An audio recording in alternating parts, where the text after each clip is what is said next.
Welcome to Ira's Everything Bagel, where I talk with intriguing people about everything, their passions, pursuits, and points of view. Imagine covering the White House as a reporter for a media outlet. Sounds exciting, doesn't it? Unless you're claustrophobic. Think of very small cubicles. On the plus side, you're witnessing history. And my guest has reported on a lot of history. Stephen L. Herman is author of Behind the White House Curtain, a senior journalist's story of covering the president and why it matters. And it's published by Kent State University Press. The book is available on Amazon, Barnes & Noble, and all the usual places. Stephen L. Herman's long career in journalism includes covering the White House for Voice of America during the Trump administration and the first 8 months of the Biden administration. For everything about Steve, go to steveherman.press. And Steve, welcome back to the show. It is a pleasure to be back, Ira, after a few years. It is. For those who may not know about Voice of America, and I find it hard to believe that there are people, but there are. It's just the nature of everything these days. Can you explain what Voice of America is first, and then we'll get into the book?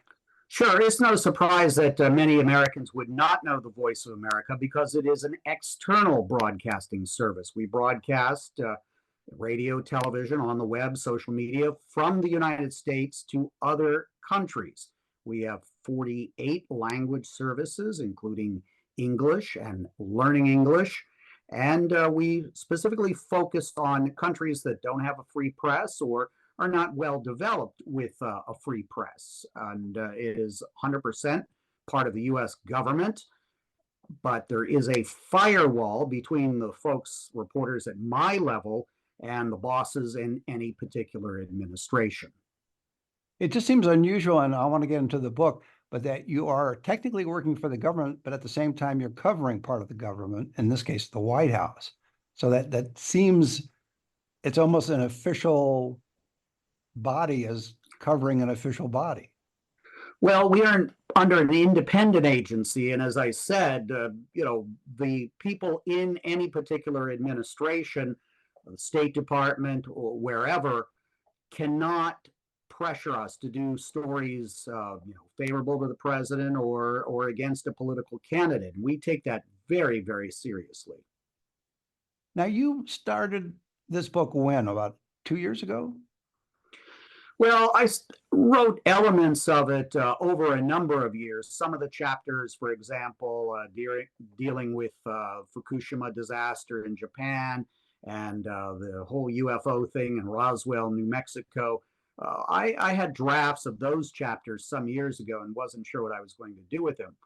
And I vowed, Ira, near the end of the Trump administration, when we had dozens of correspondents sitting in the press briefing room working on their books about the Trump administration, that I was not going to write a book.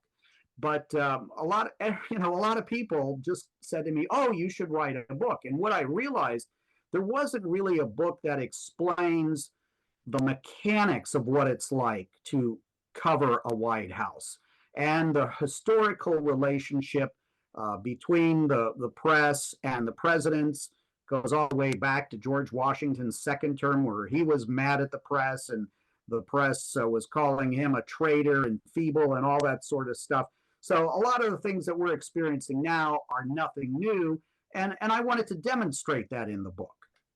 I want to quote from your book, quote, "Working inside the White House as a reporter and frequently traveling with the president, I sought to provide accurate, objective, and comprehensive reporting on the presidency." End quote. It's a tall order because the media or the press these days is viewed as subjective rather than objective. I know that in your case, you want to be objective. I've known you for a long time, and you are objective, but there are elements of the press that some view as too left and others as perhaps too right. And it's that herd mentality that seems to creep into a short space in the briefing room where everybody seems to just report the same take on a president's statements or the press secretary's statements. So, yes, I like to say that VOA may be the only news organization in the world that's mandated by law to be objective. That's in our charter. This is something Congress has literally passed in the law. And also, our audience is not a domestic US audience. We are compelled to explain what's going on in the United States, and that means interviewing people from both sides of the issue. Uh, and even though there may be a Republican or Democrat in the White House at any particular time, we cannot just take a partisan line in our reporting, although that upsets some administrations. What's your colleagues think of you in the sense of you're coming from an objective standpoint, or what you strive to be in terms of your reporting, and your colleagues may come from other viewpoints. So do they look at you as a little bit of an anomaly, or that you represent what really journalism should be? I think in recent decades, they are very clearly able to see what we're reporting and how we're reporting it, because now everything's up on the web, right? You can go look at the reports, where in decades past, your reports were going out on shortwave radio primarily and being translated into different languages. So they didn't really have an idea of what you were reporting. But VOA is part of the White House press pool, and I go into great detail about that in the book. And they're able to see how we're reporting, how we're acting, and we're doing a job on behalf of all of the rest of the media when you're part of the pool. So even though you may have, in the case of particular broadcast networks or print outlets, a certain political bent, when they're doing the pool reporting, it's very straightforward. You're not really putting a spin on what you're giving to all the rest of the press to distribute to all of their outlets. You're serving everything from left wing to right wing media when you're in the pool. So I don't think this is a real issue these days. And if anything, they probably regard VOA as being very much in the middle. You mentioned, and you get into quite a description of what a pool is. So for those, again, listeners and viewers who may not know what a pool report is, why don't you just share that with us? Yeah, it has nothing to do with water or swimming, Ira, although where we operate from, our desk used to be the John Kennedy's swimming pool. The pool, you could call it a sort of a collective, in the sense that if there's something happening in the Oval Office or on Air Force One, obviously 100 reporters can't fly on Air Force One. Although they would and like 100 to. reporters, can't go into the Oval Office. So Although they every would like day, to. Although they would like yeah, to. I'm sure they would like to. We have to decide for the broadcasters and for the newspapers and the photographers and the TV networks, there's a designated entity every single day as to who is on call if there are one of these limited events, say, taking place in the Oval Office or on Air Force One or the Roosevelt Room, Cabinet Room, whatever. So that's what a pool reporter does. They go in and they're there representing all of the entities in that particular pool from their type of media. So when I go in to the Oval Office with a microphone and a digital recorder, I'm recording on behalf of CBS Radio, AP Radio, BBC, etc. And so we take turns every day. And so for the radio pool, I would, or somebody from VOA would generally be in the in-town pool once every 10 days or less. And then there's the travel pool, which has a smaller number of outlets because some don't want to travel because of the cost involved. We do not ride free on Air Force One. Our news organizations are charged for that seat. So some news organizations, it's just cost prohibitive for them to be part of the travel pool, especially when it's an overseas trip and the cost can go into the tens of thousands of dollars. I think there was an Obama trip where the individual charge per person for a news organization was somewhere around $90,000. It was a trip to Asia. Ooh. Does the White House or the press office have any say in who represents the pool on a given day? Can they decline someone from participating as a pool? No, is the short answer. Although in doing the research for my book, I was able to find out that President Lyndon Johnson, for example, kicked certain news organizations off of Air Force One for a particular period. But in recent years, that has not happened, although the White House press office has gone after certain individual reporters and taken away what's called the hard pass, which is a credential that lets you get in without an escort into the press areas of the White House. And those reporters have gone to court, and generally it's been upheld. Their hard passes have been reinstated. Mm-hmm. So it comes across as a little petty from the White House staff who may be doing that. Right. Now, I should explain that to get a pass to get into the White House, there is vetting, mainly by the Secret Service. They do background checks and whatnot. And the White House press office can decide whether you get an appointment pass, which means you have to have an escort and register every day or every week, versus the hard pass, which is more of a 1-year semi-permanent pass. So there is that aspect.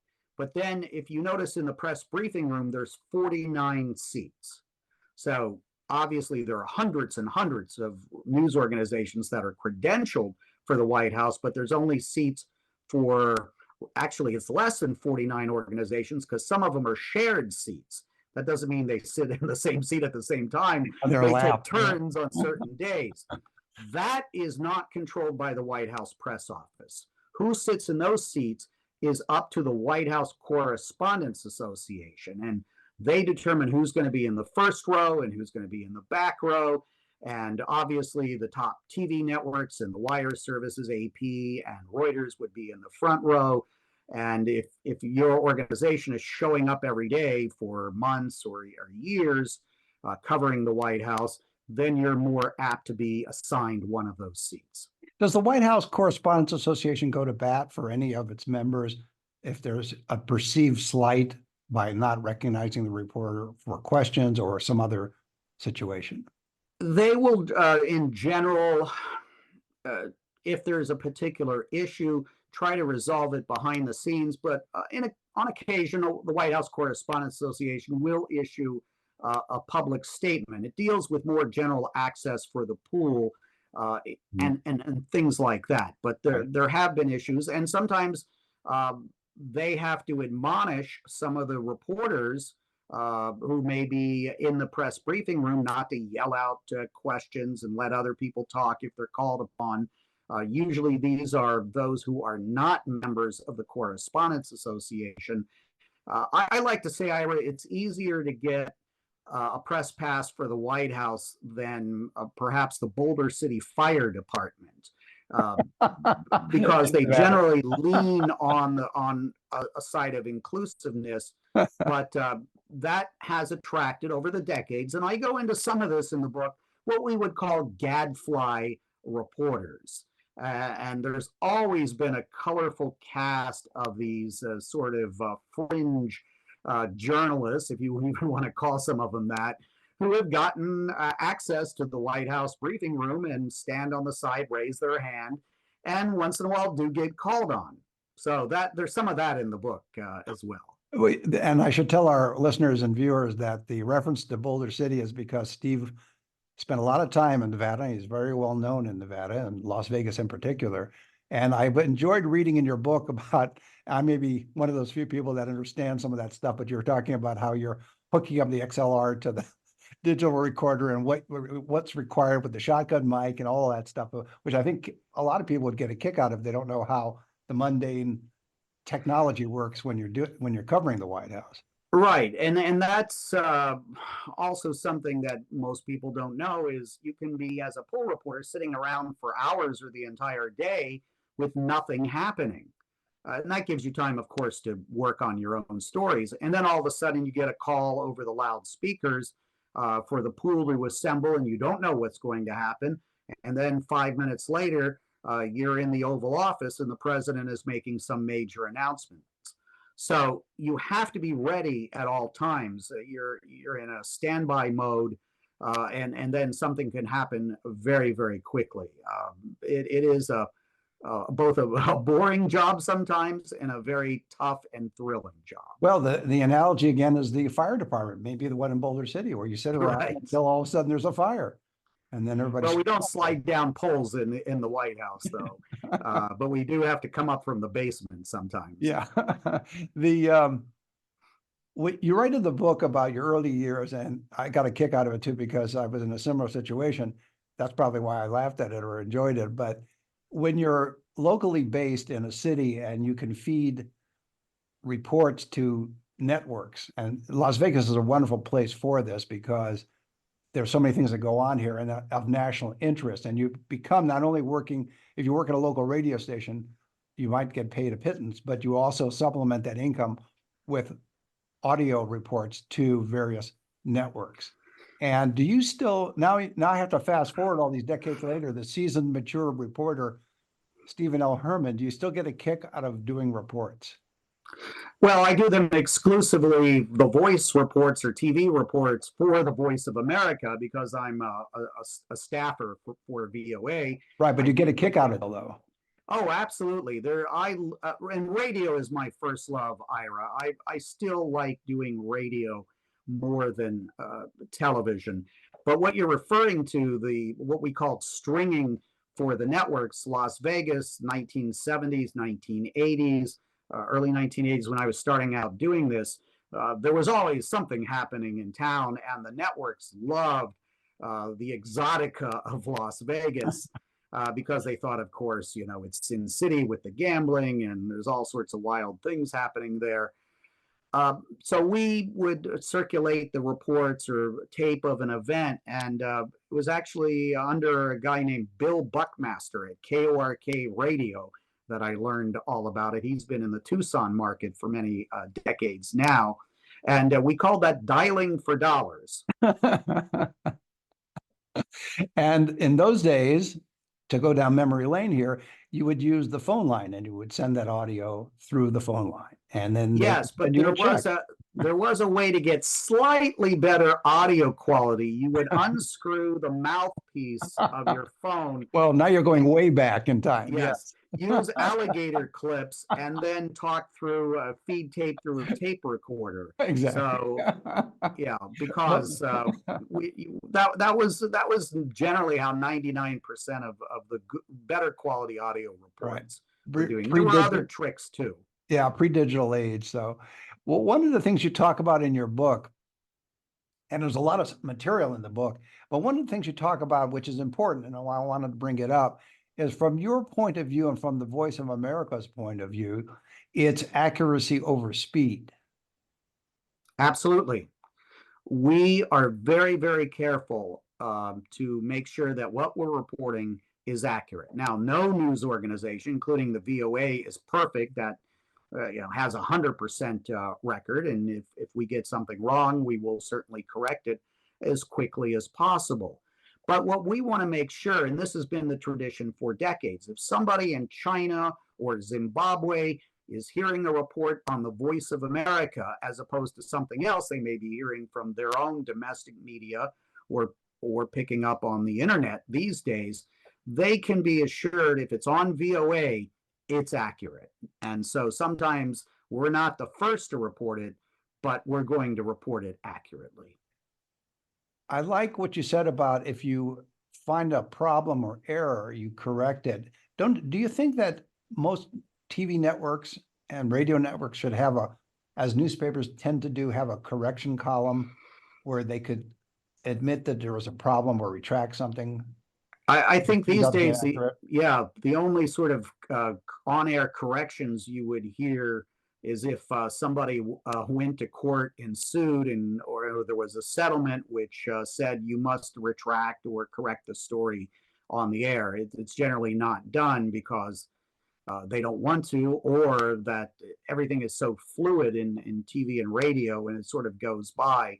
Or, in some cases, maybe they change the script in, the next hours or something like that. But you're right. Rarely do they sort of refer to an hour ago, we messed up and got this wrong. It does happen, but it's pretty darn rare in my experience. And I think, too, that that's part of where journalism sometimes slips in the public mind because when, not with you, but with, say, a television network, reporting on a story and something is awfully wrong with the story, they don't come out and say, hey, we want to retract that. They may issue a small little mention of it in some subsequent newscast, but it's not at the level what newspapers used to do, where they'd have a retraction or correction box, and they would say, hey, this we want to correct this because this isn't right. Yeah, but I think the flip side of that is probably more egregious errors in being a responsible news outlet in what's not being reported, guilt by omission rather than commission. And that's something that we are a counter to internationally, because if you have broadcasters who are state owned or state sponsored in countries such as Russia, in China, Iran, and other places, uh, some of what they're reporting may be accurate, but a lot of times it's what they're not reporting, especially about their own country. Yeah. To quote you from your book, you said throughout many presidential administrations, reporters assigned to the West Wing ground level or below complained about being treated like mushrooms, kept in the dark and fed manure, end quote. Uh, does that feeling still go on? Oh, I think that's true in any administration, because, or especially if you don't have access to the president on a regular basis, and you're just relying on what is coming in a readout or what the press secretary is saying from the podium, and the press secretary deflects, the questions. It gets very, very frustrating. So a lot of the really great reporting that occurs about the White House or the presidency is going to take place by reporters who are not working in the White House, because they're going to have the time to devote to that. Where if you're in the White House, you're really focused on the deluge of information that's coming through every single day. What was the biggest challenge for you during your time in the White House? You served under, you didn't serve, but you served the VOA in that capacity as a reporter in the White House. What was the most challenging time for you there? Well, I think because I was there primarily for the Trump administration, there were a lot of times when the sort of set agenda for the day. So, for example, Infrastructure Week was always a popular event on the agenda. And then something that would sort of blow up the agenda. And I know that was frustrating for those White House press officers and advisors too, because they may have wanted to focus on an issue. So if you had prepared for quote unquote Infrastructure Week to do a story about electric vehicles or something like that, and then the president says something on a completely different subject, maybe about China, that becomes huge news, you have to pivot very quickly. And so we did not get around to some of those big Infrastructure Week stories. So that's kind of frustrating. And I think it got to the point where I finally told the editors, because you have morning editorial meetings, you're trying to set the day, let our news, our different language services know what's going to be coming through. And I used to tell them, don't even ask me what I'm going to be reporting until 3 o'clock in the afternoon, because there's something's going to happen that is going to come out of the blue, and I'll have to pivot very, very quickly. So there was a lot of that. Do you get responses or emails from either fans in other countries or governments, other governments, about some of your reporting over the years from the White House? Well, yes, we do, of course. But as you know, usually you get more, if you want to call it, fan mail from individuals or governments if they're taking issue with something that you've reported, thinking that it's been unfair, or they just perhaps want to put some pressure on you. So, the Trump administration especially was obviously a very divisive time in our country. And so this can be true in the current administration too, where people, if you're not taking their view on how they think you should be reporting about a particular president or administration, they may write to you or send an email and complain about it, accusing you of being unfair. That's what's known in the business as confirmation bias. People only selecting news sources that agree with their particular point of view, where, of course, what we should be doing in any democracy is it's trying to source out different types of information, and you can figure out what is credible or not credible after a while. And that is what is called media literacy, right? Where you can discern between some crazy thing somebody sent you on Facebook versus, say, a well-researched story in the Wall Street Journal or the New York Times. Do you have a challenge in the Voice of America, because you're from the old school, which is, again, your objective journalism. The Voice of America wants to do objective reporting. You have a lot of students that are in journalism schools today that are, I'll use the quote unquote woke variety, where they come from a certain perspective. How does that clash with what the culture of the VOA is, in the sense of you have to emphasize to people joining the agency to be objective? And is there a set way they do that, or how does that work? Yeah, it's a great question, Ira. I am, for the past maybe a couple of years, I've been teaching journalism classes at universities, and we try to take them through the basics. And obviously, there is a segment of journalism that we could call activism journalism, right?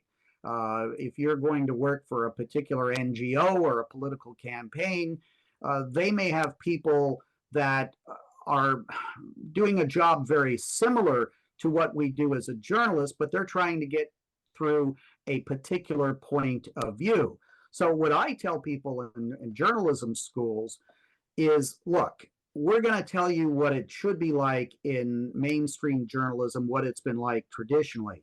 These sort of skill sets that you will learn in school, even if you go into public relations or work for a politician or an NGO, these are, basic skills that you know about and can use, and you'll be aware of when maybe you're being used, and you have to decide whether you're comfortable with that approach or not. But it's obvious that a lot of young people are disenfranchised, have tuned out the mainstream media, and there are older folks like that as well, as I said, that just want to hear things parroted back to them that they believe.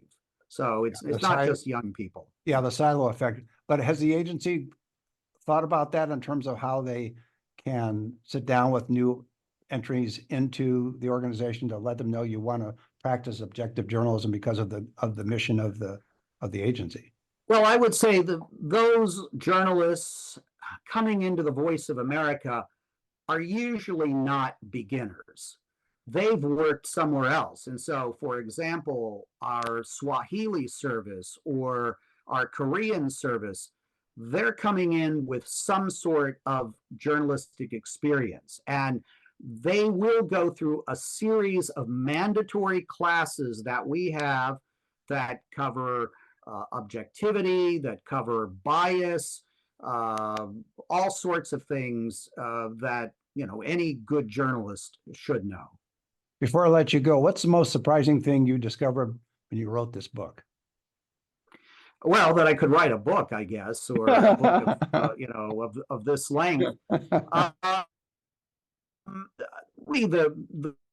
When I found out, as I said at the beginning, that this tension between the press and presidents goes all the way back to George Washington, and this is nothing new. And most presidents have had issues with the press, and most presidents have at some point or another, gotten a hard time from the media, and there's been media frustration with probably almost every president, except those who weren't in office for very long. Well, that's a great way to leave it. My guest has been Stephen L. Herman. He's author of Behind the White House Curtain, a senior journalist story of covering the president. and Why It Matters. It's published by Kent State University Press, and it's available on Amazon, Barnes & Noble, and all the usual places. And for more about Stephen L. Herman, go to steveherman.press. And Steve, thanks for being on the show again. It's been my pleasure, Ira. And join us every Thursday for a new schmear on Ira's Everything Bagel.